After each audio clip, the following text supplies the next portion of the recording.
Ang basketball ay isang popular na sport na may mahaba at makulay na kasaysayan. Narito ang isang maikling kwento tungkol sa pinagmulan at pag-unlad ng basketball. Pinagmulan ng basketball James Naismith. Ang basketball ay naimbento ni Dr. James Naismith, isang Canadian physical education instructor noong Disyembre 1891 sa Springfield, Massachusetts, USA. Hinanap ni Naismith ang isang indoor na laro na maaaring laruin ng kanyang mga estudyante sa panahon ng taglamig. Nais niyang lumikha ng isang laro na nagbibigay ng pisikal na aktibidad ngunit hindi gaanong marahas tulad ng football. Unang laro, gumamit si Naismith ng pitch baskets bilang mga goal at isang soccer ball para sa bola. Ang unang laro ng basketball ay nilaro sa isang gymnasium sa YMCA International Training School.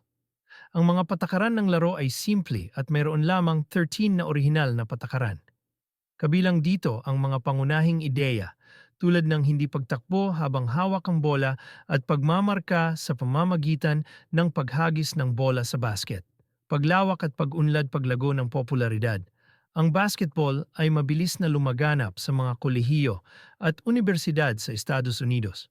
Noong 1893, nagsimula rin itong laruin ng mga kababaihan sa Smith College kung saan ang mga patakaran ay binago upang magkasya sa kanilang mga pangangailangan. Unang propesyonal na laro. Ang unang propesyonal na liga, ang National Basketball League, NBL, ay itinatag noong 1898. Bagaman ito ay tumagal lamang ng 6 na taon, ito ang nagbigay daan para sa pagbuo ng iba pang mga liga. NBA. Noong 1946, itinatag ang Basketball Association of America, BAA, na naging National Basketball Association, NBA, noong 1949 matapos magsanib ng puwersa sa National Basketball League, NBL. Ang NBA ay naging pangunahing propesyonal na liga sa mundo na naglalaman ng mga pinakamahuhusay na manlalaro at pinakamalalaking koponan. Modernong basketball. Mga tanyag na manlalaro. Maraming manlalaro ang naging tanyag sa kasaysayan ng basketball, kabilang sina Michael Jordan, Magic Johnson, Larry Bird, Kareem Abdul-Jabbar at LeBron James. Sila ay nag-ambag sa pagtaas ng antas ng laro at paglaganap ng basketball sa buong mundo. Pandaigdigang larangan.